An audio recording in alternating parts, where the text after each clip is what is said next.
those of you who have not don't know what traveling fellowships are, these are tremendous opportunities. We've had several faculty do fellowships: Dr. Brown, Dr. Brockmeyer, Dr. Shen, Dr. Singla. Several of our faculty have had the opportunity and been selected to be traveling fellows through their society. That's one of the regrets I have, because I didn't pursue this, and I wish I had when I was a younger faculty member. But it's an incredible experience. I recommend those of you who, particularly if you're going into academics, that you consider this as in your plan, in your career plan, because as we'll see from today, because I've seen a lot of these pictures, and Winston kept me apprised and made me jealous during his entire month away by sending some incredible pictures of the meals he was eating and the different scotches and bourbons he was drinking.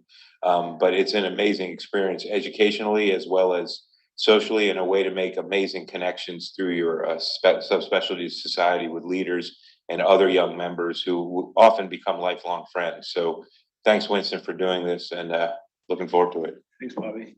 So yeah, thank you all for coming. This is a really important talk for me, because the 4 weeks I spent in Asia were probably the 4 most transformative weeks of my life, because of so many different things. One, the friends you meet, but two, just seeing the world and realizing there's so much outside of North America and outside the United States that's pretty incredible. So I would encourage all of you, if you have an opportunity to do this, please do it. This is a fun talk because it's got some clinical, it's got a lot of pictures of fun places, and it's got a lot of pictures of food, so hopefully you're not too hungry. But anyhow, I'll just get started. So just to give you a sense, AOSSM is a sports society that we're all are members of. Dr. Miller is going to be the president of AOSSM this year, and a lot of us are involved with it.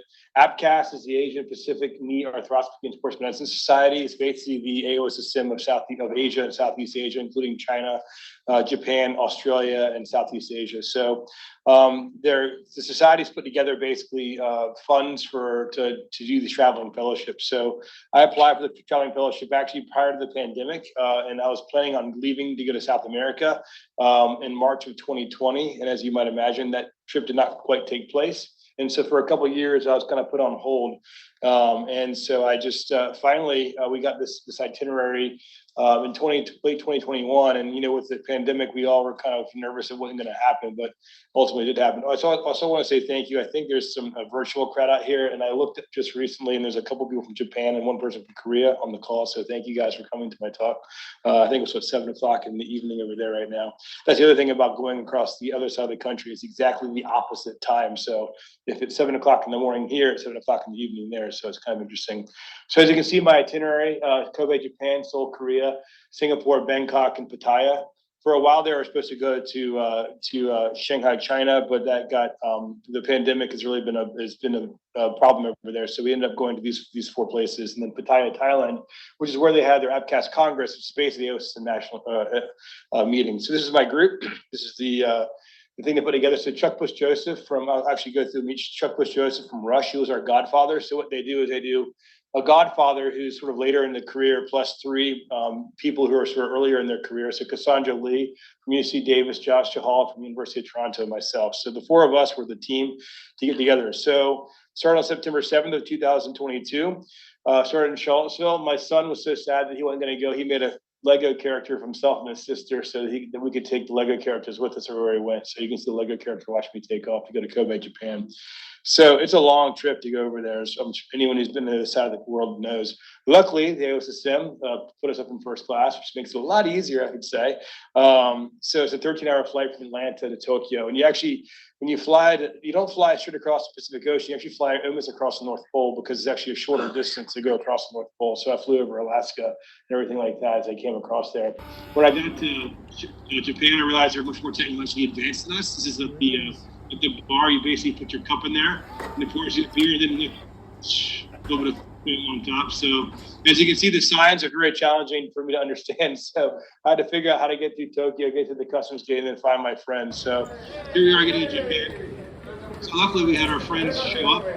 They had big signs for us. It's kind of actually our party see a big sign. So we met up with Yuichi and Kyohei in Utah. So after an 18-hour travel, this is definitely a welcome sight. So just got to give you a sense of Japan. It's 5 main islands, actually 4 plus Okinawa. It's mostly mountainous, and so all the cities are kind of just pushed against the coast. It's got a very large population, but again, they're all centralized in these large cities. It's a very homogenous population. You go over there, basically everybody there is Japanese. It's not like you see here in the United States, which makes it interesting because all your patients basically look the same. It's the number one life expectancy in the world. So I spent a week there, so I hope that I get that tacked on at the end of my life. It actually still has an emperor, although it's more of a figurehead, and they have a prime minister. It's not very religious, but the main religions there are Shinto and Buddhism. So I spent my time there in Kobe, Japan, Kobe University with Ryusuke Kureda, who is just an incredible man. He's like the Bobby Chhabra of Japan, as far as I can tell, and basically knows every single person in the entire city. So Kobe is a port city. It's about 1.5 million people, but again, it's a huge metropolitan area. So the Osaka, Kyoto, Kobe area is about 20 million people, and it's very, very rich. Gross domestic product about $1 trillion. It's the headquarters of Kobe Steel, Kawasaki, Mitsubishi. It's also the headquarters of Kobe Beef, which actually is a very important part of this experience that I had there. So I spent a week there in Kobe, and this is the Kobe University Orthopedic Surgery Group, which is super similar to our group here. The chairs are Ryusuke Kureda, and what you'll see is all of them spent some time in the United States of America, and mostly at Pittsburgh. The Freddie Fu footprint here is incredible. Every single person here has been touched by either Case Western or by University of Pittsburgh, because a lot of Japanese, in order to basically increase their perspective on the world, they travel across the world to study. So this is the group here. I wrote down the names of the different people who I'd be interacting with, and it's a very hierarchical group. You have basically a chair, and then each person beneath that is basically one level below. So 5 people on staff in the sports medicine group, and then they've got a bunch of different fellows.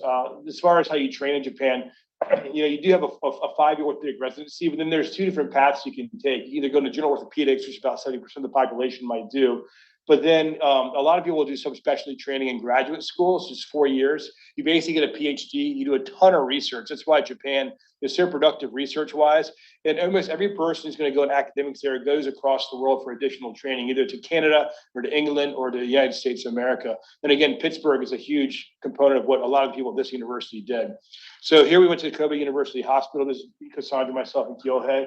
And then this is the chair, who's got, just like one of our offices, got a ton of sports memorabilia in the office. And so we actually were able to see a couple of really neat cases. I'm glad you're here, Dr. Dita, because this is our first case that I saw in Europe. It's a pretty basic knee scope, as you can see. This is like what you'd see in Dr. Dita's clinic. And so this is Dr. Take Matsushita, who did, it's actually kind of cool. They've got some interesting technology there. That's a CT scan on the right. It's got basically a heat map of the density of the bone, so they can plan their screw trajectories. So the whiter the bone, the harder the bone. So it helps them to plan their trajectory of their screws. So this is what the OR setup was for derotational osteotomy. A couple cool things that they have. One, it looks just like one of our ORs. C-arm, as you can see, a flat, a table. They love live C-arm. The fellow runs the C-arm. There's no X-ray text there. So as you can see, the entire case is in her live fluoro. So I wore my lead and kind of tucked it up underneath me. Like literally every single part of the case was live C-arm. So they put X-Fix on. This is a really gorgeous osteotomy that Take did. And as I was like, man, these guys can really do some interesting stuff here. This is a little goniometer he was using intraoperatively, sawing through again under live fluoro, so that you know exactly when you come across. And then you can see as he cracks it. And he's being helped out there by an intern and a fellow as they crack it. So really, really beautiful case. Actually did a derotational osteotomy of the femur, an MPFL reconstruction. And then once he was done, he had pretty good tracking. I think Dr. D could be happy with how it tracked here. I think it's in play here. So, I don't know. I just feel it's better than. you're so good. So the people over there are just so kind and so generous with their time. I wish Dr. Miller was here because he's always looking for a rotationometer. This is Yuichi Hoshino, and they've done some really interesting research there on trying to evaluate the pivot shift using electromagnetic tracking. And so they basically can put these different trackers on, and there's a machine behind them that actually can track the actual kinetics of the knee. They compare the injured knee to the uninjured knee, and they get some really gorgeous charts as far as just how how the instability of the knee is quantified. And so that's something they do basically for every single ACL. The amount of data they accumulate in Japan is incredible. So here again, this is a double bundle ACL. One thing I've learned in Japan is they don't use any BTV whatsoever. It's all soft tissue grafts and mostly hamstring grafts. And so again, the Freddie Fu legacy lives on in Japan, and double bundle ACL is basically the surgery of choice for essentially all of the ACLs that I saw while I was over there. That's the intern pulling the graft through there. It's usually checking for impingement. And really, I mean, the surgeries are so gorgeous once they're done. Again, a different patient population. It's not, there's zero obesity in Japan, as far as I could tell. And in the patient population, they're not very, most people have a certain height. I mean, I was the tallest person there by about 3 or 4 inches. But this is the graft master. So this is, I think, a PGY2, or actually a first year fellow with like 5 surgeons from around the world watching her make a graft. So it's a little bit nerve wracking, I would imagine. Don't worry, Brian, they had plenty of Arthrex there, so you can go over there and be happy. They even have their own Jason over there, but he's got a full head of hair. So that's what it's going to be okay. And Dr. Duduk, they're using your stuff over there too. So I was pretty happy to see that. So we went to the clinic, which is actually interesting. Most of the time you go to these traveling fellowships, you end up in the OR the entire time. The patients actually sit in a common waiting area, and each surgeon has a kiosk or like a stall ushered to. So here's a stall set up. This Kyohei here. And the patients are on the other side of the door. And this doctor stays in the same stall the entire time. And the nurses just come back and forth with different patients. So it's really kind of wild how they run it. Space is you think we have a space problem here. Like the space in Japan is at such a premium that every single space is utilized in the entire hospital. So these are 5, this would be like Miller, Brockmeyer, Duduk, myself, Chuck, all in 5 rooms with one common hallway. The patients kind of march in through, as you can see. So I thought it was kind of interesting the way they set up their clinic. They have tons of data. So every ACL patient's admitted to the hospital for 4 weeks, every single one. And every single case is admitted to the hospital. So they spend like, if you have your ACL torn, you're going to have a month outside of your house. And they have extensive post-op follow-up. There's 0 loss to follow-up. Every patient comes back. It's a very strong system there. And they get data points at every single patient gets a reschedule 1 year, because they put a post in for the ACL, and they pull that post out when they scope their knee. And so they've got really beautiful second look arthroscopy with their double bundles. And that's why they're so convinced that their procedure works so well. They're very good at it. I'll give them credit. They get a post-op MRI every year for 5 years. And so if you're looking at Japanese data, it is strong data, I can promise you that. It examines quite well. This is examining one of their double bundle ACLs. This Kyohei with a very complex deformity.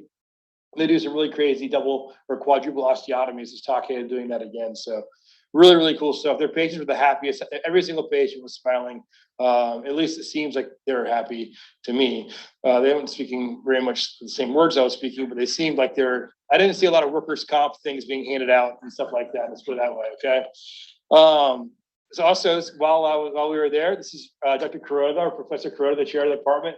Very excited to see Mac Hogan being announced the chair of orthopedics at Pittsburgh. So they keep tabs on our people. HA is $4 for each injection. They have a bucket of it. And so they gave me all these different gifts. I'm like, why don't you give me like 20 HAs to take home? Because if anybody's having any sort of knee pain after any of their surgery, they get an HA injection. It's pretty easy. These are adventures. We had an awesome group in Japan. The first day we went, after our swing a day in the OR, like, okay, we're gonna do a little mountain hike. Beautiful. Just put some tennis shoes on, no big deal. Yeah. You're climbing up there, everybody's taking some fun pictures. About halfway up, we realized this is more than a mountain hike. This is basically like we're climbing a mountain. Chuck taps out. He gets on the little scooter, the thing, and drives back down to the bottom of the mountain, and then takes the train up to the top of the mountain. We learned about types of fun. This is from Cassandra Lee, types of fun. So type 1, you're having fun while you're doing it. Type 2 is miserable while you're doing it, but in retrospect, it was fun. And then type 3 is not fun at all, kind of like my hip clinic. But you realize at the end of type 2 fun that you had a good time, and that's what we learned on this. So here you are, getting to the very top. This is I'd say about a 4-mile hike, straight up a mountain, and finally get to the end. Yes, you got it. Luckily, there's a payoff. So the payoff is the view. I mean, it's the top of Mount Maya. looking down at the Kobe Harbor. All of us on the top of the mountain, and then the big reward. This is a box they gave me at the top of the mountain. I'm like, oh, this looks nice. Let's open it up. Oh, it's a giant thing of Kobe beef. So a kilogram of Kobe beef. So 2.5 pounds of Kobe beef they just gave to me and say, do what you want to with it. So I barbecued it. This is the best tasting beer I think I've ever had. So this is Kobe beef barbecue. Mountain right now, as you can see. So we basically have the entire like community. And then this is the Like probably 20 of our friends. And we're looking down over here, and every single picnic table's got this little grill in the middle of it. So you can just take your stuff and just toss it on the grill. And then it's like eating potato chips. You can eat like 2 pounds of Kobe beef pretty darn fast. So it was a lot of fun. Probably the most memorable meal that I had there over 4 weeks. That was the first meal that I had. So I think we have a couple of Kobe friends in the call. I think I was talking with Yuichi, so he's the guy in the bottom corner wearing this shirt. As you can see, this is the coolest orthopedic shirt I think I've ever seen. That's he's wearing that as well as the top of Kobe the mountain. So Kobe beef is interesting. I really just want to put this together because I was so fascinated by this thing. It's this Wagyu beef, but it's considered the finest beef on earth because the farmers take such great care of the cows. There's basically zero stress from the moment they're born to the moment they're harvested. I guess that's a stressful thing about it. But they're fed beer every single day to induce appetite. They're massaged daily with sake to basically accentuate the marbling, and they play them classical music as a relaxation technique. So if any of the residents are in clinic today, and then we have a Kobe beef sandwich, and I massage you, and then I play some classical music, be careful, I might harvest you at the end of clinic and see how marbled you are. But we also thought it was kind of interesting that the grading of Kobe beef is very similar to the Gutelier grading for shoulder. As you can say that Gutelier stage 4 is basically the best type of Kobe beef as far as I can tell. There's a meat market, really interesting stuff. Went to some other adventures. We went to the Earth. Couldn't scream. Some hot dogs, they have ramen. And they won the whole thing. That was kind of cool. We went to the rugby. So this group takes care of the rugby. The rugby's huge in Japan. So we were able to go to the rugby field and see them play rugby, which I thought was a lot of fun too. And meet a lot of their big rugby players. Everybody over 6 feet tall there plays rugby, I think. And so here we are with the group doing some training with the rugby group. A lot of sake. This is us doing a sake tour for Fukuju.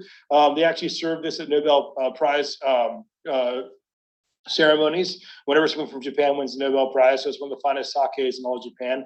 Professor Kurisaka. So if you ever heard of a Kurisaka screw, it's an interference screw we use for ACLs. It's basically, he told us how he designed the Kurisaka screw, which was one of the most fascinating lectures, or just having lunch and talking to these wise men. It was just an incredible experience for us. Bullet train. So this is a bullet train. Which goes about 200 miles per hour. And it's like completely smooth. You could like do surgery on this. Took that train to Kyoto. Brad Pitt took it and murdered some people on it. But it's really a lot of really interesting. So Kyoto is another beautiful city in Japan. They call it the cultural capital of Japan. It was the former capital before they moved to Tokyo. And in fact, Tokyo really means the eastern capital. So it's compared to Kyoto, which is the original capital. Tokyo is actually the eastern capital. Really an incredible place, also where Nintendo was made, which I thought was kind of cool. So we went to this Shinto shrine. So Shintoism is a religion they practice there. It's basically like, it's very like into the world and earthly type of stuff, and appreciating what's kind of around you and like the life of the life forces around you. A really beautiful place here. The fox actually protects the gate because they protect the rice fields.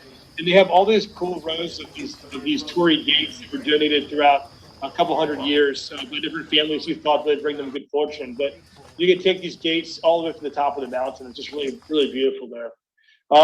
Then we also went to a Buddhist temple called Tenri. This place is kind of fun. The founder of Zen Buddhism was this guy here named Bodhidharma. So this is me getting some feedback. All the Buddhist monks, as they're training, they get this little square there, as you can see, and they spend their 18 hours a day inside that square thinking about things. So they spend their entire time in that square, and if they fall out of their posture, that's when the Buddhist teacher comes and gives you feedback about your posture. So I really wanted to get one of these things for the residency room. I thought that'd be a great tool for resident, fracture rounds and things like that. He was a really nice guy. He met with us, took pictures afterwards. His sister had ACL, double bundle ACL done by one of the people in our group. So we went to, this is a beautiful, the Golden Temple. This is just basically like the Ortho Center here at Ivy Road, except for it's gold plated. So I think 740 million yen of gold plating all around the top of it. It's one of the most beautiful buildings I've ever laid eyes on, as you can see. And it's in Japan right now. There's no tourism because of COVID. It's been shut down completely. So normally these streets are completely full of tourists, but we were basically the only people there, which is kind of fun. There's only 20,000 people allowed in Japan when we were there because of the visa. So normally it's overrun by tourists, but there's nobody there other than us. I thought it was really cool as I was researching it, just this Golden Temple in the snow, really pretty stuff. So I did a lot of lectures while I was over there. Hip arthroscopy is not existent in Southeast Asia. In Japan, I think there's like 2 or 3 people doing hip arthroscopy. In Korea, a country of 60 million people, there's 4 people, because there's really not much FAI. They have a lot of dysplasia there, not much FAI. So I did learn that as I was over there. Spread the good word of UVA, so don't worry, they're all wearing UVA orthopedic gear too now over there at Chabra. I think you guys want to see the food. The food in Japan was incredible. We had Kobe. This is Kobe beef sandwiches just at the hospital, which were, again, incredible. This is a Kobe beef tenderloin, and this is a Kobe beef hot pot. So I'm kind of spoiled for when it comes to steak. Ramen, though, also incredible over there. There's a ramen place we went to actually to the baseball game, and just like, again, some of the best food you ever tried. Tempura. So when we were in Kyoto, we went to this old tempura restaurant. Again, Kuroda basically runs the show there as far as I can tell. Any place he walks into, everybody knows him. So every restaurant we go to, we basically have the entire restaurant to ourselves. So our entire group of friends is basically in there watching the time. Very nice. And tempura in Kyoto, like hot out of the, it's actually it's sunflower. It's not the oil you'd expect it to be. I think it's sunflower seed oil. Okay, what do you suggest with this? For shrimp heads What, right what here. sauce? Everybody there was just so kind and so gracious at the time. Sushi. So I've never had anything quite like this. This is the sushi chef, which I think was probably the best surgeon in the entire room at the time, in a room of 15 surgeons. Look at his knives; they're so cool, and everything he cuts is just like perfect. And so we had a bunch of wonderful sushi. This is conch. So when you hit the conch, it actually activates it. So you're actually eating a moving piece of sushi. And then again, this is and he's explaining this box of sea urchin that he has right here. It's like large, and it's like, see, 6 inches wide. Very close to Kobe. Okay. Strode explaining it to Chuck. This is from our prefecture. Okay. And this just one, it costs over $200. Oh my God. Well, they threw the red carpet in first no way that I can. That's tuna. That's a giant Nigatoro tuna with marbling as good as a Kobe beef. And you can see, again, we get to watch this guy sort of slice all this stuff up, and I thought this was kind of cool too. Watch how finally he slices this. Look at them just upset. It's just, again, all this is just one last little bit here, and then I'll let it ride. Every little piece of this is pretty decadent. And so here we are with probably the best surgeon in the room. He was just such a fun guy. So we ultimately did have to leave Japan, sadly. And like after Japan, I was like, well, nothing can possibly beat Japan. So we get in the plane and go to Korea. So in Korea, we had 3 different hosts because Korea was a little bit different because in Kobe, we were just with the university there. Here, we went to 3 different hospitals. So we spent a week in Seoul. Again, it's a very busy city, if I want to describe it that way. It's one of the strongest economies in all of Asia. Again, also very homogenous as far as ethnicity. And also, it's very influential nationally. The Korean wave K-pop was born here, and it was pretty incredible to watch the cultural scene there. So they gave us this car called the doctor car, and we basically had a person driving us around Seoul the whole time. Huge city, 4th largest city in the world, twice as dense as New York City. So imagine New York times 2 as far as the population density. We've got a river that flows right through it. It's, again, the birthplace of K-pop. Very busy city. We were staying in Gangnam, so I don't know if you ever were Gangnam style. There's actually a statue of size hands. I thought it was kind of fun. And this is like basically an average day of traffic. It's like 10 p.m. at night. I've never seen traffic like I saw in Korea. It was pretty insane. So again, wonderful hospitality there. We went to 3 different hospitals, one being Samsung Medical Center with Professor Junho Wong. So this place it was special to me because all of us here tie a knot called the SMC knot. And I was always wondering where the SMC knot came from. It came from the Samsung Medical Center with these professors here. A very heavy Samsung influence, as you might imagine. The Koreans are the masters of the posterior knee. I've never seen anything like it. So you make your anterior knee portals, and then the second thing you do is you make your posterior knee portals. Basically, it's like a shoulder arthroscopy. You have 4 portals around the knee. And everything they do, lateral meniscus root repair, medial meniscus root repair, they're doing from the back of the knee, PCL, all this different stuff through a transseptal portal. I wish that Dr. Miller was here because he's really championing for that in this country. But really incredible work. This is Dr. Wong, who was one of the just technically the most sound surgeons I think I've ever seen. Here he is doing a transseptal portal. And if anybody in the sport, I know the people who aren't in sports probably don't find this nearly as interesting to me, but I have all these videos that I shot. And if you want to see some really, really fascinating stuff on the back of the knee, here he is looking at the PCL from the back, which looks like the ACL from the front. But again, just gorgeous views. This is him tying the SMC knot live. He actually has an assistant helps him tying it. No cannula, and all the meniscus repairs are used. They use PDS because their coaptation of the tissue is so good. They assume they can use PDS and let it dissolve because they have all these beautiful second looks, which look great. So we had just a lot of exchange of knowledge while we were there. Here we are going through all the CTs and MRIs and X-rays of this one case. Dr. Wong went through all this research he went through. If you look closely at the bottom of the screen, you can see a Superman with a picture of Freddie Fu next to it. Again, the Freddie Fu influence is pretty strong here. I gave several lectures while I was here in Korea as well on a bunch of case presentations. As you can see, I showed them our new building there, Bobby, to how cool USA is. So they got some pretty fancy stuff at Samsung. Here's the SMC knot tied by the master. This is one of the people who helped him to design this knot. All the way around. Yeah, go under one stop. Okay. You made a triangle. Got it. Pass through the triangle. Okay. That's Hold this end.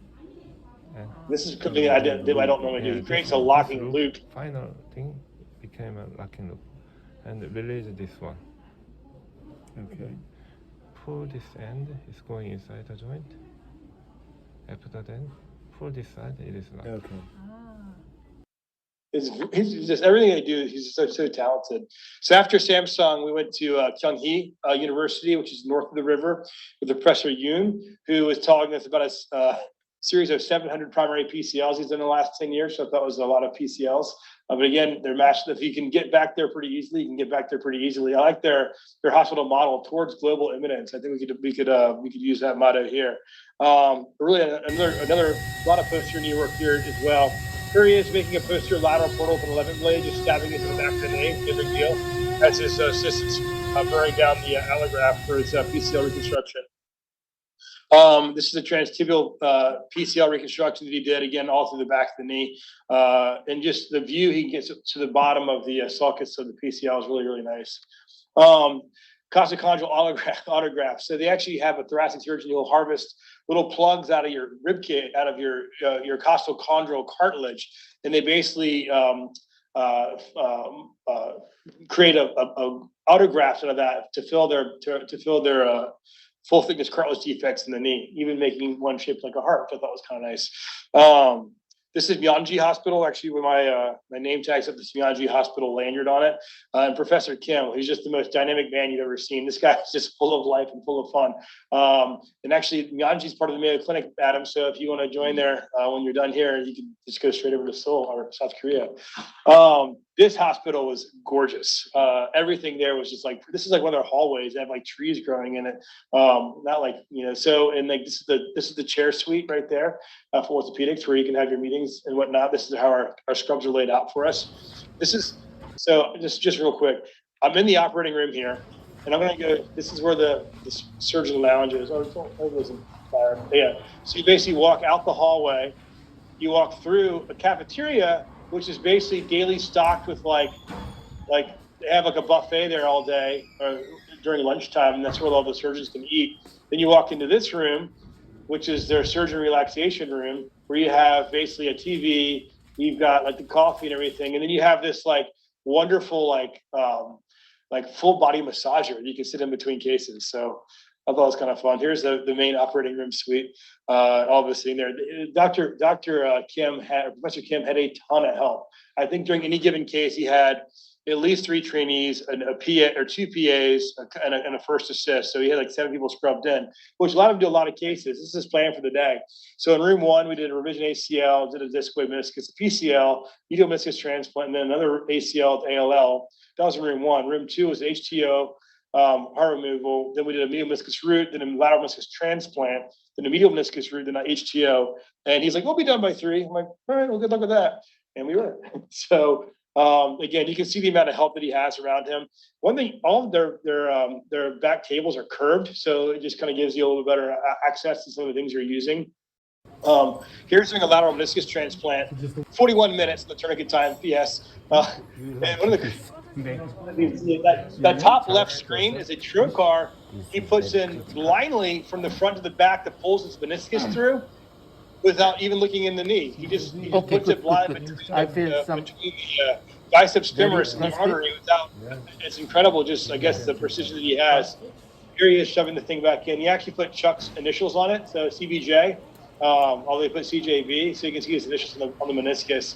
And again, he had this completely done in 41 minutes, which I thought was a pretty agile surgery. And then just a couple other tourniquet times that I saw. Lateral meniscus was 41, PCL was 36, ACL was 21 minutes. And then medial meniscus transplant, I guess he was going a little slower on that one, 57 minutes. But again, really efficient. Anesthesiologists, just like us, here he is.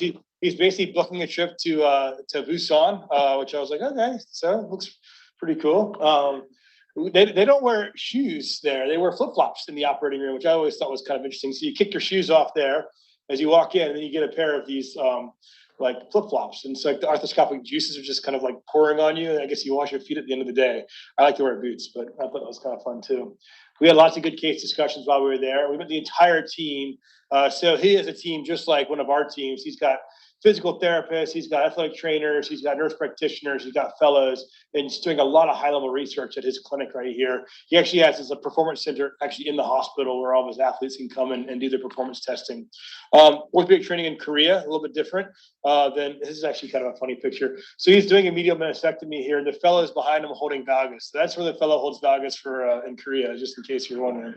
One thing that's interesting about Korea is that every male between 18 and 28 has mandatory military service required. So like anybody in this room who's male, somewhere between medical school and fellowship would spend 2.5 to 3 years in the military. If you're in medical school, you have a degree as an officer. If you are not a medical person, you do 18 months there as a soldier. And so it's really interesting how everybody's training is going to be paused for some period of time so you can go into the military. A lot of people in Korea also go to the United States or somewhere else for additional training, which I also thought was interesting. Everywhere I went in Southeast Asia, they spent at least some time outside their country to learn different things to bring back to their community. But even BTS, I don't know if you guys saw this, but I follow Korean culture a lot now since I was in Korea. This is like one of the highest grossing bands in the world. They're pausing their entire career to go into the military. So the government there is very strong, and they basically control the populace pretty well. But it makes South Korea a very interesting place. You walk around, there's cameras everywhere, and so if you commit a crime, they know you're going to do it before you actually commit the crime. So it feels like a very safe city, but also a city that's kind of being watched over a little bit. So we were able to explore Seoul, just going through all the different neighborhoods. It's really cool. That post there actually says Korea on it, showing how I got obsessed with the actual language while I was there. Korean language is a beautiful language in that they've taken Chinese, the Korean alphabet, and they try to make it phonetic for the average person. So the problems back in the I guess latter part of the first millennium, it's basically 1200s, 1300s, was that no one could write in Korea because they were trying to use the Chinese alphabet, which I think has something like 60,000 characters. And so the only people who could write in Chinese were the people who were educated. So they actually designed a alphabet more designed for the common person. And so I learned a lot of the different letters that are in it and how you make those different sounds. And it's really a really interesting language. So this Gyeongbokgung Palace, which is where the Joseon dynasty had their main royal palace. It's the largest of the grand palaces. And this is right in the middle of Seoul. So you're surrounded by huge buildings all around you, as you can see in that bottom picture. In order to go in there, you have to wear your ancient gear. So that's actually a king outfit, as I learned as I was walking around. Hey, king! I'm like, I didn't know this is a king outfit, but apparently I was the king. This is a really, really beautiful place. So here's our whole group here. You can see Jazz, myself, Chuck, and Cassandra with Helam, our wonderful tour guide, and the fellows here from Yonggi Hospital. But look at the architecture. It's just so beautiful. Everything there is just so ornate and interesting. And this was built, in the 1300s, just glorious architecture. We actually were able to see one of the processions of which I thought was all the ancient procession that they would have for the king when he would come through.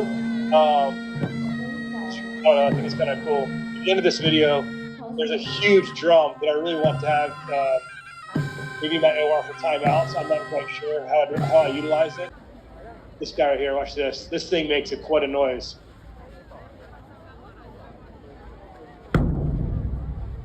It's just like echoes the entire courtyard. That's how I want my timeouts to go when I do my hip scopes.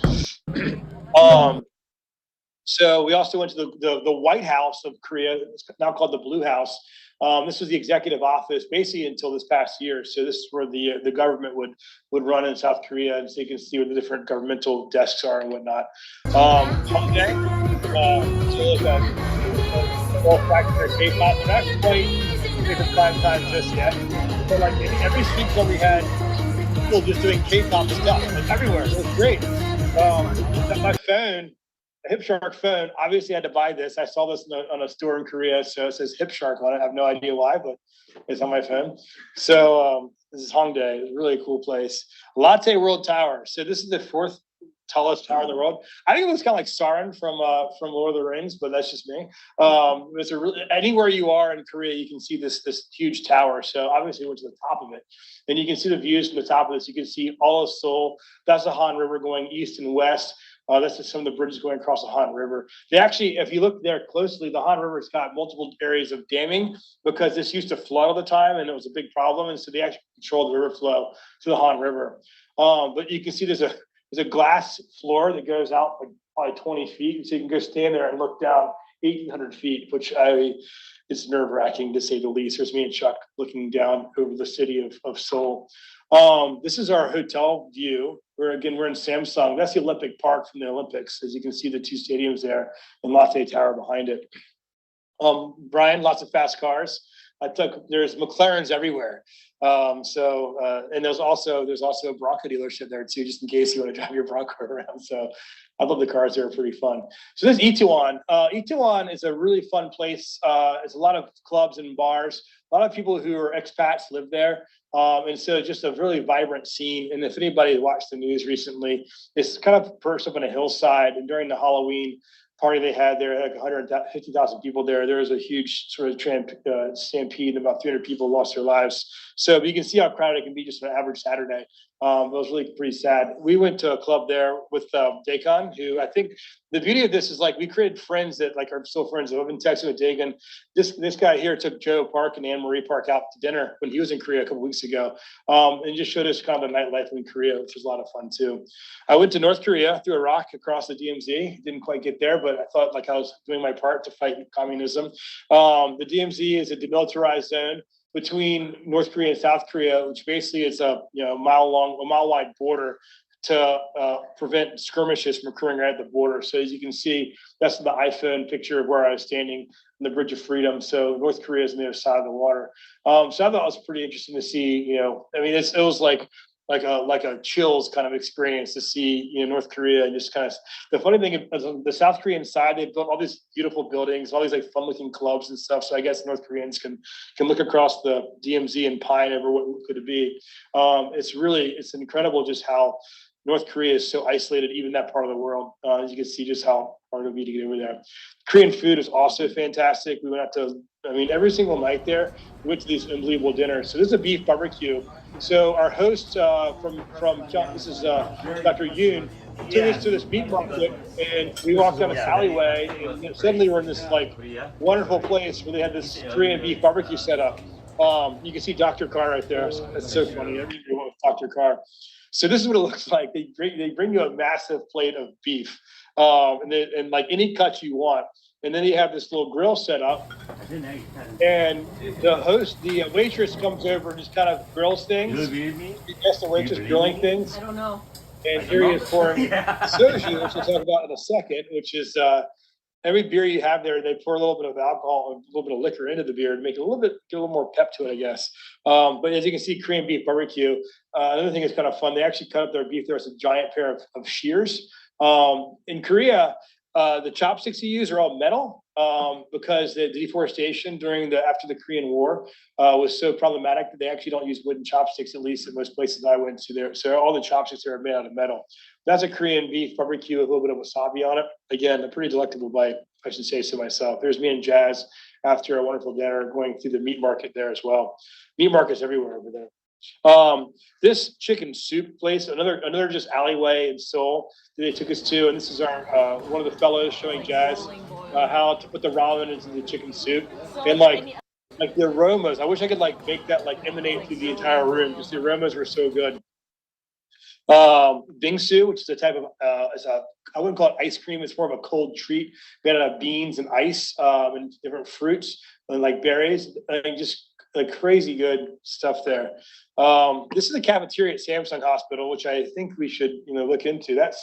I got bulgogi, which is an incredible dish. My friend across the table got a whole fish. So that's the cafeteria at the Samsung Medical Center. And then when we were at Myeonggi, we had a similar kind of setup where we had a nice catered lunch as well. So even the hospital food's good. Yes, so soju.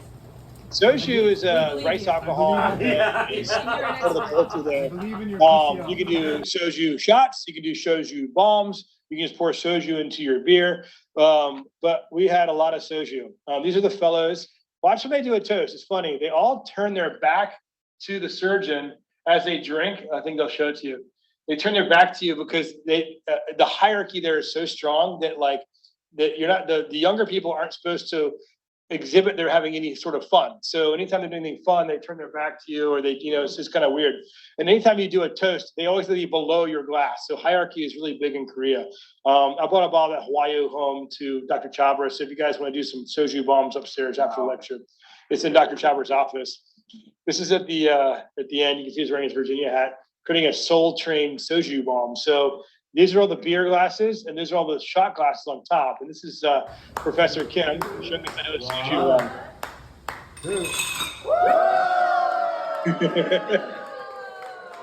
So obviously we had to try it too. Here's Chuck trying it himself. We'll see if Chuck can do it. He's super nervous. Like, I gotta just tap the top.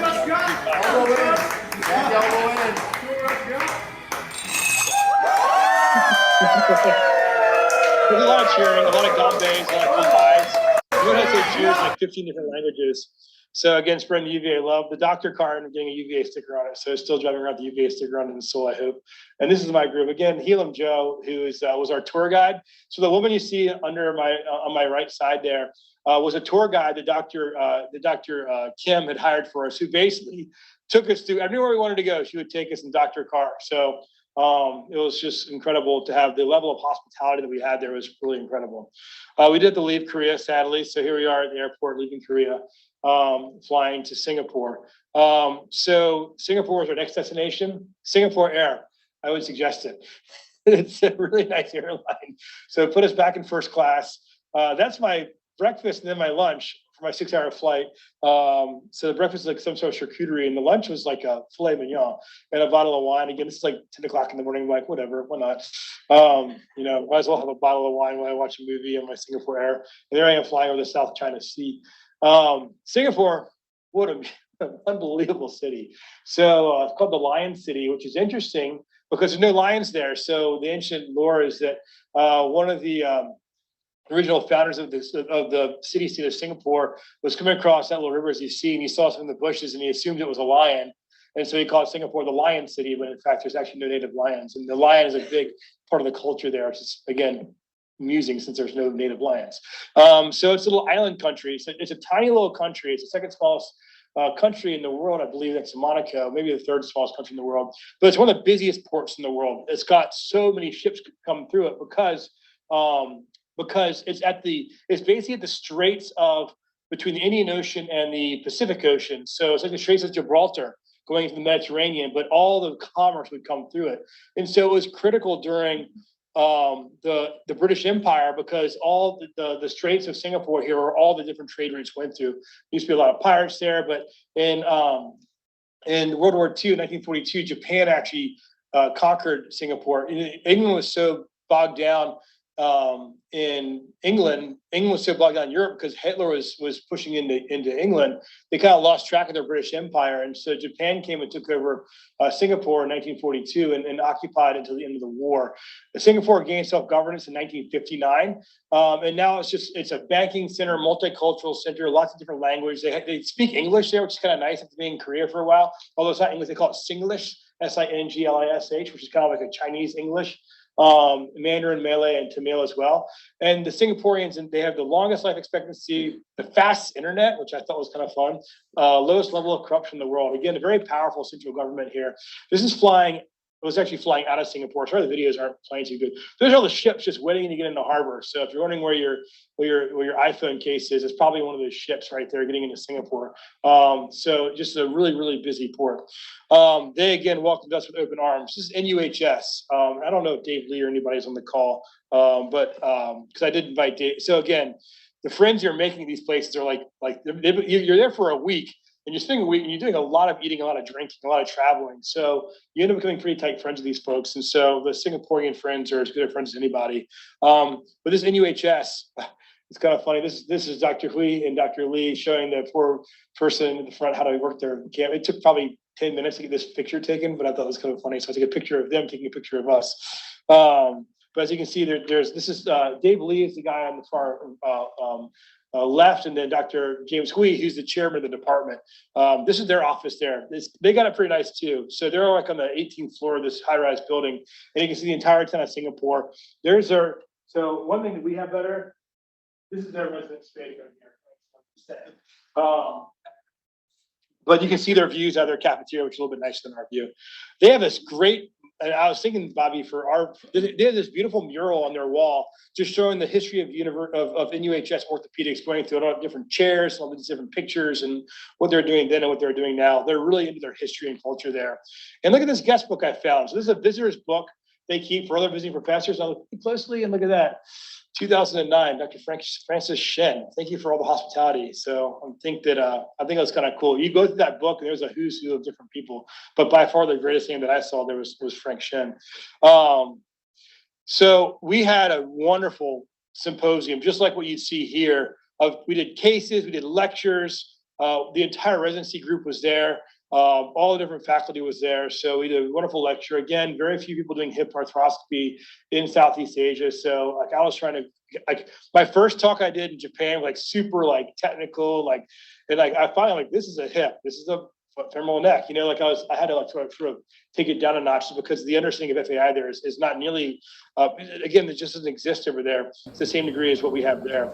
They have Epic in Singapore, which I thought was kind of fun. So their screen looks, this could be a American operating room pretty well, I think.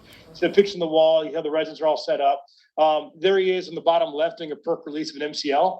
So as you see, we do that here. They're on the other side of the world as well. And they're doing LET, basically exactly the same way you do an LET in North America. So I don't know. I think it's just kind of interesting to see some of the similarities you see between the different places. So we went to Singapore General Hospital, which is a different hospital also in Singapore. It's Dr. James Hui. And you can see the hospital there and our garb as we walk through there.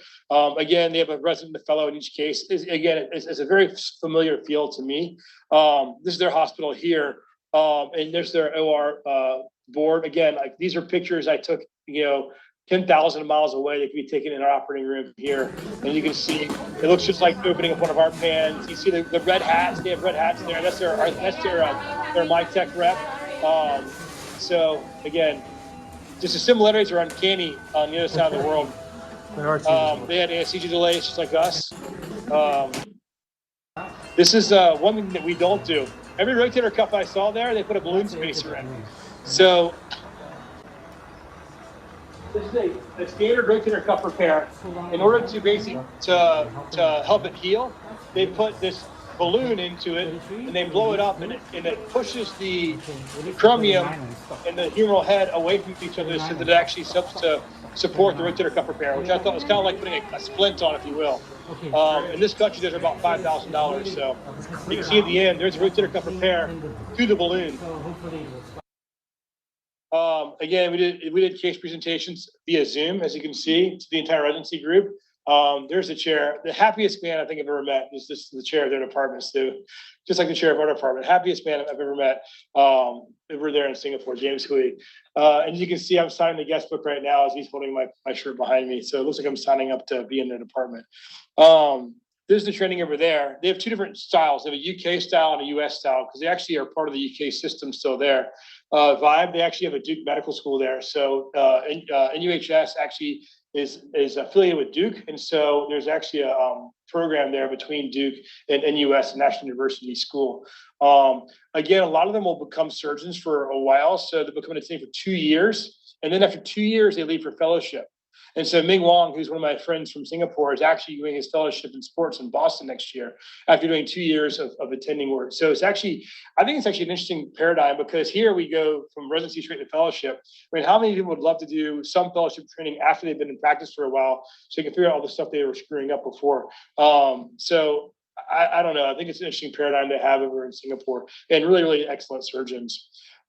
This is my motto for my entire trip. I said yes to everything. So like, do you want to go to blank? Yes. If you want to do this, yes. Do you want to try this like food? I'm like, yes. So I saw the sign and Chuck thought it was funny, so he took a picture of me. This is a really pretty city. Look at the architecture. So they have such a small unit of area that everything has to be perfectly built in order to fit the city. And so the buildings all have green space. And so every single like high-rise building will have like 2 or 3 like floors cut out that's got trees and like pools and stuff within the actual building, just to kind of increase the green space. It's one of the greenest cities I've ever seen. It also, there's like zero litter. Like if you are caught chewing gum there, I think you get caned because they don't want you spitting your gum out into the street. It's and if you want a car there, you have to actually pay a tax to the city of several $100,000 because there's not many roads there. So we're driving around a guy with a Volvo XC90, and the car itself costs like $60,000, but his actual tax to the government was like $200,000 just to have the car, because they want to limit the number of cars in the actual street. There's no homeless there. Everybody's put in public housing. Even like the worst looking public housing buildings looked like these, you know. So actually, this might be public housing here on the right. So really, they really take care of their people there. This is the harbor. That's Mandalay Marina Bay Sands, which is a hotel, an office building that there's 3 buildings that are connected with a giant boat on top. And it's a really cool scene. There's me and Jazz having scotch looking over the Marina Bay. Pretty nice place to have a glass of scotch. This is actually at the hotel. So this is their infinity pool. So you can sit there in the pool and look over the entire city. It's pretty luxurious. So we're at the top of this building and looking out one side, you can see that's the on the top right of the screen, that's the gardens, or the gardens by the bay and the cloud forest. And then Avatar, the movie Avatar, was actually, a lot of the scenery from Avatar was filmed in this little city in the middle there. I'll show you in a little bit. There's little trees, and Billie Eilish did a big concert there. I don't know, a lot of fun stuff there. Check out this. This is actually at the airport. There's a massive indoor waterfall that captures all the rain and creates this indoor waterfall through this beautiful jewel rain vortex.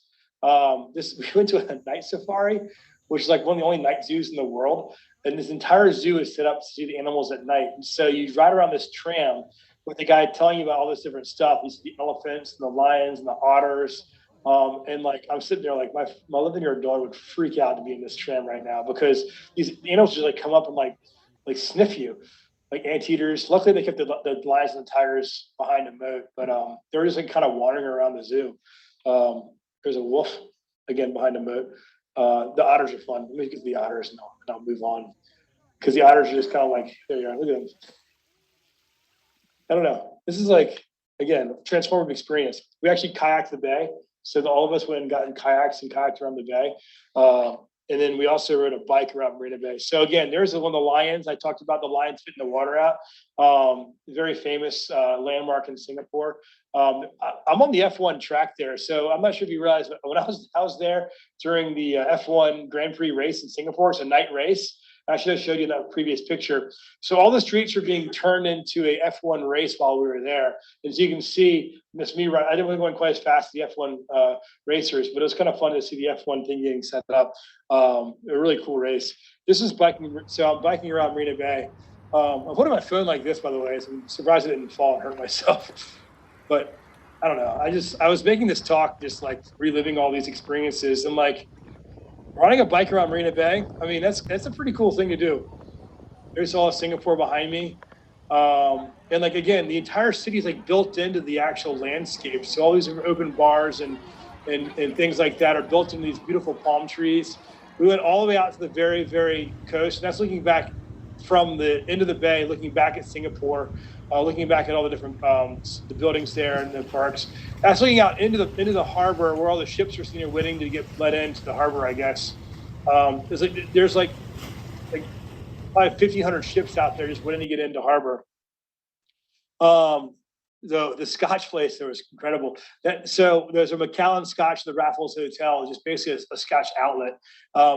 This is a 60-year-old bottle of Scotch that was made for the Queen of England.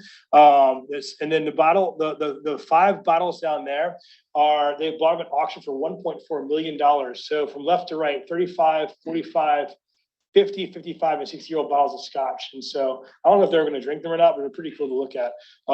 We did have a lot of Scotch while we were there. So the Singapore Sling's a really famous drink. It used to be that women weren't allowed to drink alcohol. And so they made these drinks that looked like fruit punches, and they put a little bit of rum in them. They became the Singapore Sling, a really famous drink in Singapore. So Cassandra and I snuck out and had Singapore Slings at the Raffles Hotel, which was a lot of fun. These are the gardens by the bay, the cloud forest. And so this is just, again, the architecture infrastructure there is just gorgeous.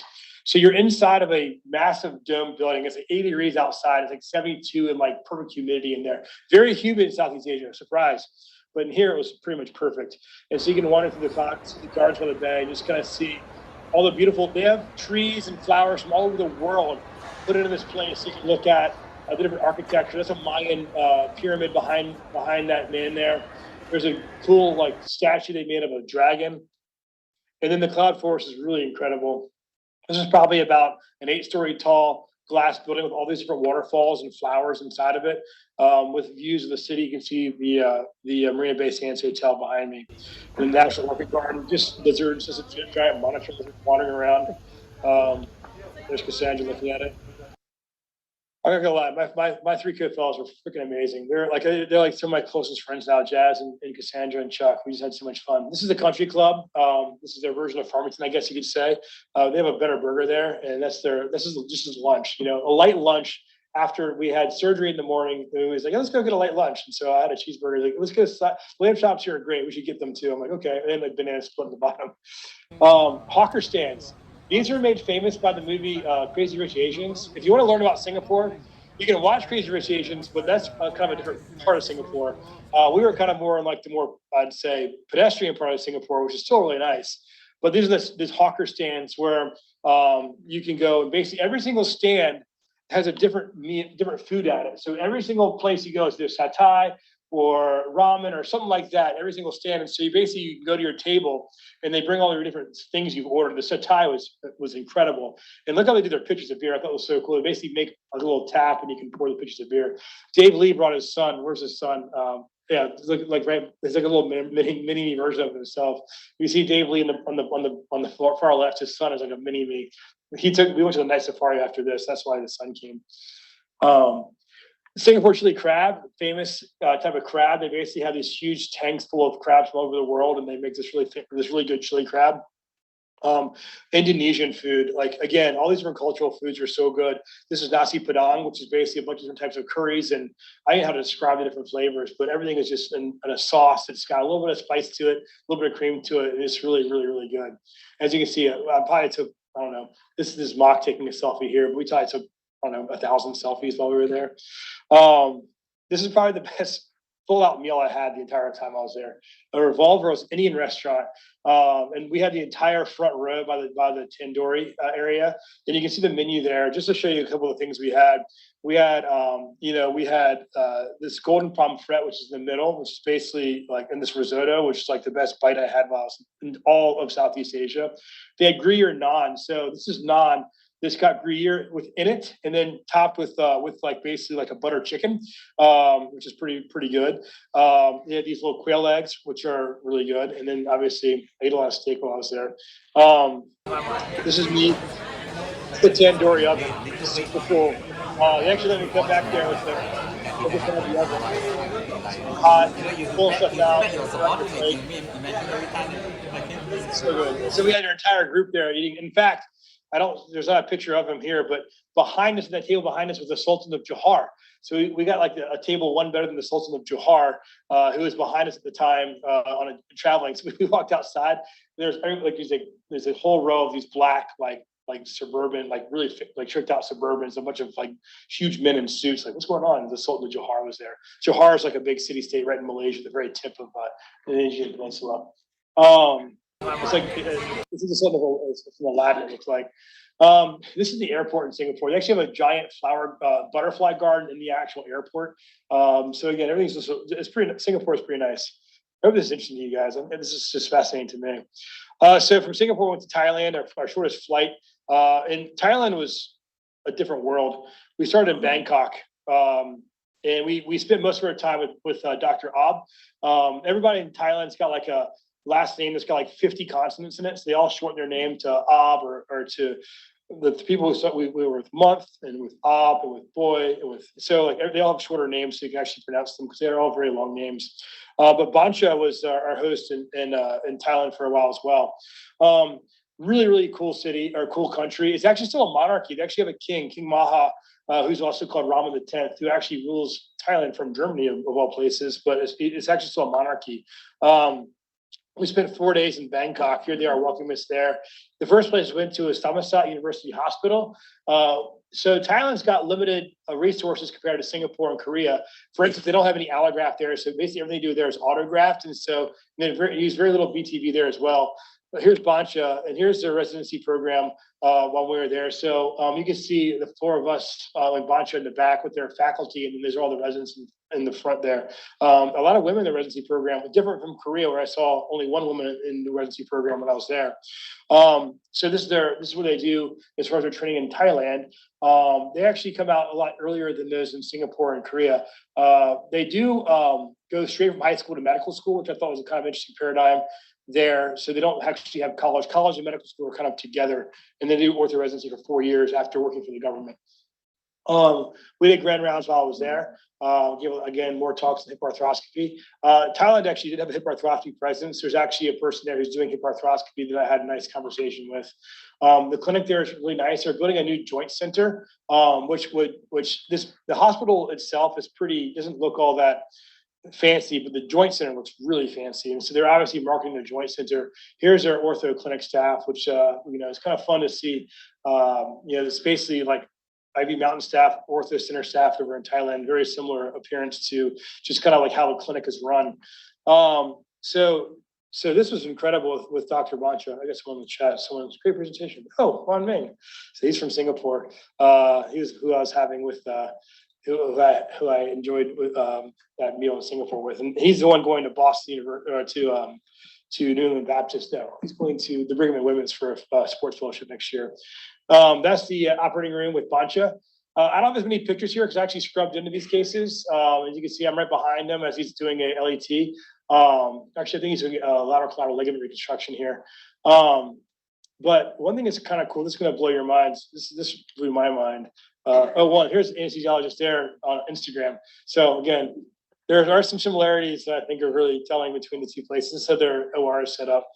But check this out. You'll like this, foot and ankle people. They don't have a lot of autograft or allograft there. So they're doing a PCL reconstruction. Like, let's use the peroneus longus tendon. So my direction is going like this, right? In front of the fibula, this is fibula head, right? Yeah, it's very long tendon. Yeah, very nice.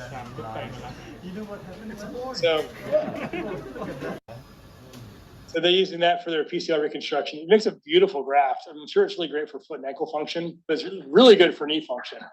Apparently, I was spending a lot of time talking with their faculty, like, really? I mean, peroneus longus? And like, yeah, we see very little deficit, after you take the peroneus longus. So I guess we can start borrowing that from now on if we run out of grafts. Of course, it's graft. So if I'm ever, Joe, if you ever tear your ACL, peroneus longus for you, okay? We actually got a chance to meet with their version of Dean Kibbe. We actually had lunch with him. Really interesting guy, really interesting ideas about the hospital. They have the same problems there we have here with staffing. It's crazy just how similar the opposite side of the world is to us. We did grand rounds at Ramathabadi. So this is Dr. Ab. And we're basically doing a Zoom grand rounds here to all the residents and fellows as well. And so again, a lot of exchange of ideas. I wish I put this on there, but they're doing a really cool thing with meniscus root repair using a soft tissue anchor, like a all suture anchor. They drill retrograde. I'll have to explain this to the sports guys, but they actually will drill their tunnel, but then they'll pull a suture anchor into the tunnel and lock it in the top of the tunnel. So they actually have point fixation there at the top instead of down there on the tibia. I'll show you what they're doing. It's really neat stuff. Adventures in Bangkok. So Thailand's where things got kind of off the rails a little bit. So again, I said yes to everything. So just be aware. I said yes to everything. That was just my general motive the entire time I was there. So Bangkok at night is gorgeous because they have so many Buddhist temples there, like thousands, and they're all lit up at night with their gold. And you can see this right here. You kind of get a sense of what the gold looks like in Thailand, like these beautiful Buddhist temples everywhere.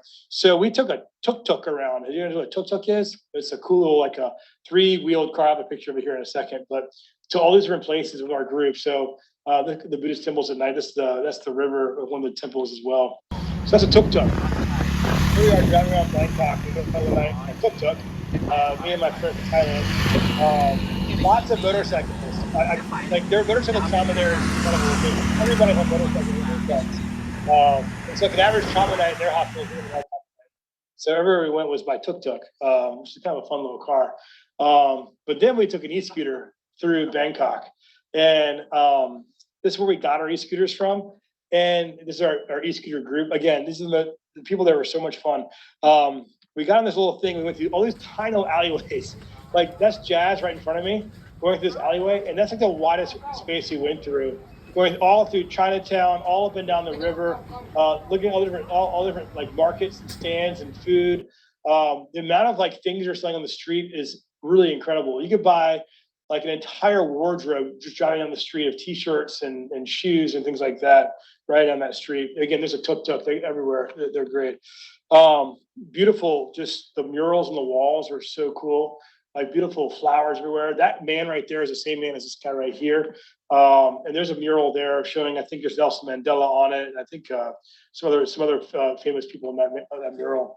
But again, the e-scooter trip through Bangkok was harrowing, yet fun. The flower market they have flowers from everything there. Just so much just green and just beautiful flowers. And the power grid, I don't know how they do it. I took a picture of that. I was like, how do you guys, these are electricians here in Bangkok. Just look at that power grid. Just a lot of fun stuff. Here's the Chao Phraya River. So that's Bangkok behind me. These boats here, I'll show you a video of one of these boats driving by. But really cool architecture there as well. It's a really famous building in downtown Bangkok, Thailand. These little boats are everywhere. They basically take a boat, they put like an engine on it from like a drag train for a truck. And they put a little like a propeller on the end of it and they drag people around the river like that. It was the monsoon season. That's why the river is so high right there. You can see the storm behind us. But that was our tour. We ended up going about almost 10 miles through Bangkok and all those little alleyways. My Apple Watch took record of that. This is Chao Phraya by night. These party boats. Thai people like to party, like Korean people like to drink. Thai people like to party. And we're talking like big time parties. So there's parties all night, every night. This is one of the river boats going by. We had a lot of Thai food, and like I've eaten food in Korea, now Japan, now Singapore. Thai food has a different punch to it. So we started off with Super Niga Eating Room, a Michelin star restaurant there on the Chao Phraya River. And this is the Masaman curry. On the bottom there is a pomelo salad at the top there. That Masaman curry, I think, might have been the best thing I had in my entire trip. It was just unbelievable flavors, all packed into one tiny little bowl right there. It's just incredible flavors. There's a group of us, again, Dr. Ab in the middle there with all of us on the Chao Phraya River at Supaniga. Went to Quay side after our trip with Bancha, and he had a traveling friend from India with him as well. Everybody in all Asia comes to visit Bancha. Bancha is like the most famous person in all of Southeast Asia.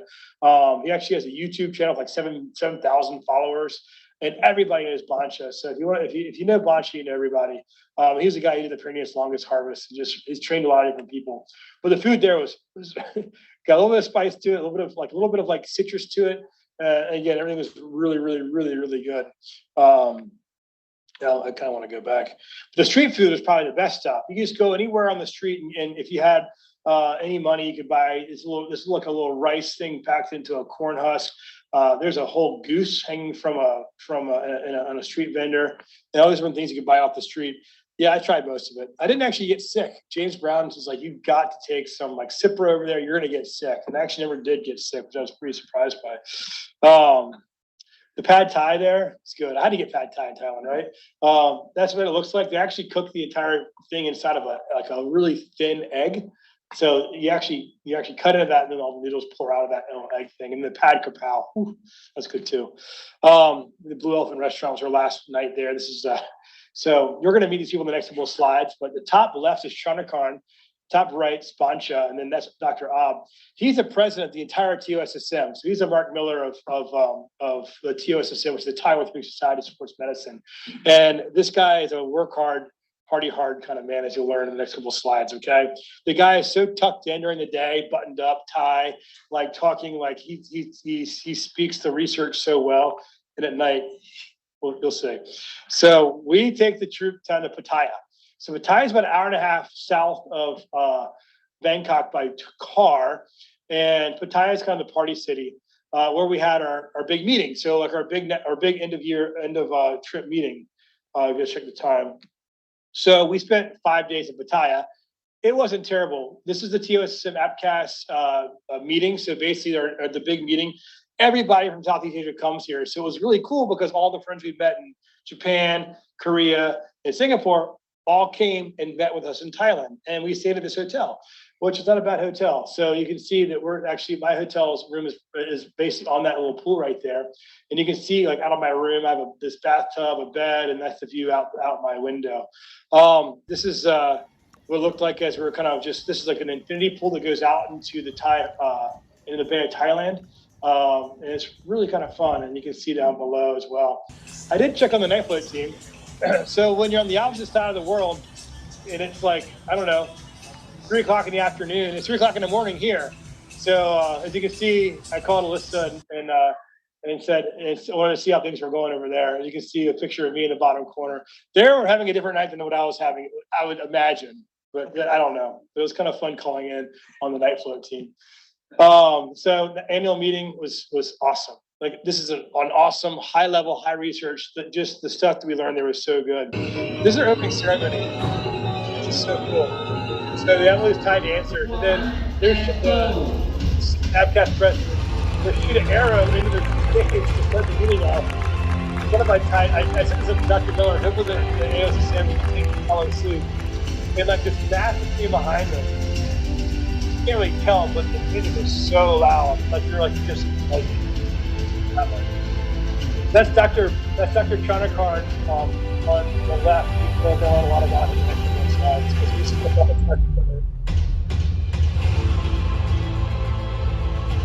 Just really, really cool stuff. So there, I'm sitting in the row right there, watching all that take place. And then there, I mean, again, it looks just like an American meeting with the vendors and with the IT people in the back. It looks very much like an American meeting. So the fun thing was we were able to see all of our old friends. So there's Bancha from Bangkok, and we've got Professor Yoon, we got Dave Lee, we got Professor Wong. So we have all of our old friends from the places we'd visited before all came back, which made it a lot of fun. I met Professor Itoy. So anybody in the room who does any shoulder knows Professor Itoy because he's the off-track, on-track guy who basically designed the entire understanding of the Hill-Sachs lesion and how it can be on versus off-track. And he's also wrote the really cool article about MRI. When you have a Bankart tear, you have to hold your arm in extra rotation in order to collapse the. So I got a picture of him holding his arm like that. Just the most genuine man I've ever met in my entire life. Just the most fun guy who is still doing high-level research. Still seeing patients, just a really fun guy, Professor Itoy. Met some familiar faces, or since Benjamin Ma from UCSF, who had come over there as part of the program, and Al Stubbs from Wake Forest came as well. Again, these are all of our friends. There's Yuchi, there's Patrick Young from Hong Kong, and then again there's Professor Kim from Seoul. But I actually was put to work here. So I had to give I was basically ran the hip session at this. I think every session that there was a talk, I had a talk, and I was also part of a panel, which was a lot of fun because I was able to do a lot of lectures and talk to a lot of people there about FAI, about how you handle KIM and pincer, return to sports. Al Stubbs is also there as well. But this is a ton of fun doing these different lectures, revision hip arthroscopy, glial tendon repair.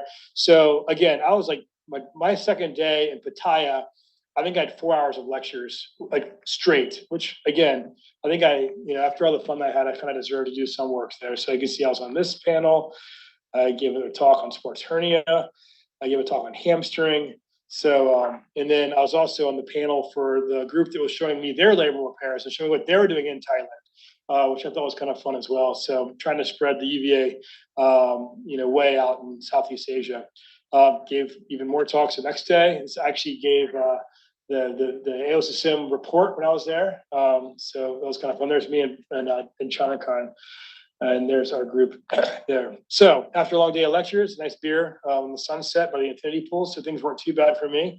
And then we had the Congress dinner. It was a fun picture because like anybody from Southeast Asia is in this picture. And it's like a who's who, like there's Bruce Ryder up there. You got James Huey, you got Jacques Benetre. So if you kind of go through this, and after we took this picture, we all did karaoke. So each country had to pick a song. I don't have video of this thing. Actually, I do have video. Video has been taken, but it's not in my talk of me singing Guns N' Roses. So it took place, but I'm not sure it was recorded. But yeah, I sang Guns N' Roses. We sang. So me and Bruce Ryder sang. Sweet Caroline with Chuck and the group. And then the Indian songs, those slap. Those got some beat to them. Those are by far. This guy here next to me is from India, and that guy could flat out do karaoke, but we won't go there. Then late night festivities. Okay, this video may or may not play. So here's Chanakan, the president of TOSSM, and Ab, and actually Dave Lee and Kimmy and Yuichi and Take. This is a guy who took us up a mountain. So he's a guy who took us up Maya Mountain. We ended up at a club. I'm not sure this plays. Sorry, not available. But this one does play. If you look closely, you might see a bald guy on stage. It's not quite hot hitter. You get the idea. That was about 4 o'clock in the morning. But we went back to the meeting the next day, had some coffee. There's Yuchi and Kimmy. So this is us the night before. So there's Yuchi and Kimmy, and there's us the day after. So these look pretty good. And last day meeting, I actually did get a Thai massage. That's not a bad thing to do. 2 hours of Thai massage, which is pretty fun. Again, there's the view from the not available. Sorry guys, but yeah, you guys get the idea. With the presidential dinner, which started off nice. We all are having a nice dinner here. This is like the setting for the presidential dinner. You have all these little pods you sit in. It got pretty wild. So the after dinner party. So there's Bancha here. There's Chanakarn, and this guy This guy is apparently like a huge guy in Thailand. In fact, his name is Jet Setter. And here he is, and just like right in the middle of the party, and like he would give everybody the microphone. They'd be singing. They sing all in Thai, which is great because you don't know the words. You can just kind of like sing along in Thai. Like you can sing along because there are no words because it's in Thai. But this is the president-elect for TOSSM. They didn't play. They went absolutely crazy for many hours, and we find this is toward the end of the night. You know, this is Yuchi and Ob. So he's from Japan, he's from Thailand, he's from Canada, she's from California, and I'm from Virginia. It's just like the you bring all these different cultures together. And the one thing, we all love orthopedics, we all love to have fun, and that's what I learned is that these people that I was visiting, like they're like zeal for life, there's zeal for what they do, there's zeal for having fun, and they're so proud of their countries and their culture and their food.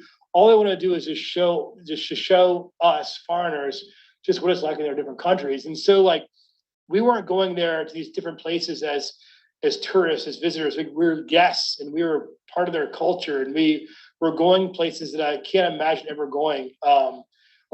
It's like, I mean, I almost get thinking about it, I get emotional, but it's just because just the amount of love they have for what they do and for us. And so it couldn't have been any more fun. My last meal in Thailand was a bag of Lay's and this thing. So things started going the other direction for me pretty fast. And that was pretty cool. I was sitting in the airport in Bangkok, and I was just doodling on my phone because I was like a couple hours before the flight took off. And I was like, I wonder what would happen if I flew east. So from where I was sitting at that moment, it was the same distance to Charlottesville if I went west or if I went east. The shortest distance actually across North Pole. So just being on the opposite side of the world was pretty amazing. But I learned a lot of stuff, visited a lot of different countries, observed a bunch of surgeries. I took a ton of photos, a bunch of soju bombs, like a lot of alcohol, a lot of calories. I didn't weigh myself when I got home. But I did gain some weight. But the friends again were pretty amazing. And my crew, like I know I didn't talk about them a lot, but Chuck, the Godfather, just the most fantastic, just he was like the person that kind of the glue that kept us together. Me and Jazz and Cassandra got after a little bit, and Chuck was, reigned us in periodically.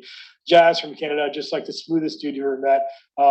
He is a team doctor for FC Toronto, just is so culturally sophisticated. And Cassandra is just a dynamo. She was a program director at UC Davis for a long time, and is a cartilage expert. Just learning about them and learning about what they do in their practices. I learned as much from them as I learned from the different countries. So I got home. Robert made me a sign. I brought them a tuk-tuk shirt. But again, it was just this is the time of my life. So happy to answer any questions. If you guys have questions. Where's my people? So Remarkable, Winston. Amazing experience. yeah, it was great. And I would encourage anybody who's like part of a meeting to go. I do have there's some yes, Cassandra's here. Hey, Cassandra. So yeah, I mean, if you guys want to talk more, I got lots more pictures. If you want to see like the real light night pictures, I have some video that I didn't want to show in front of a group. The karaoke is pretty bad. We started off pretty bad. Like Sweet Caroline, we were pretty bad. But by the time I got to Guns N' Roses, I was feeling pretty good. I think I did a pretty good job on that. And who's a fantastic karaoke is Jock Minitre. He did Smoke on the Water, which was like unbelievable. So if you ever see him, I know you're probably part of some of the groups you're in, have him do Smoke on the Water. It is a world-class operation. Cool. Oh, cool. Well, that's all I got. If you guys want to come see any more of my stuff, let me know. Okay. Thanks. Thank you, Winston. Oh wait, Yushi. You guys see? Great. Yushi. Hey. Hey, you're wearing your hat too. So that's Yushi Hoshino, the double bundle expert from Kobe, Japan. Thank you for tuning in. What time is it over there, Yushi? It's good. It's good. Great lecture. Thank you. Hey, Yushi, I didn't show the Japanese karaoke. I know it's still embargoed, so we'll keep that under wraps until next time, okay? Yeah. Sorry. Thank you. Buddy. It's good to see you guys. All right. Thank you. Bye-bye. Bye. Bye. Thanks, Frank. That's great, Winston. Thanks, sir.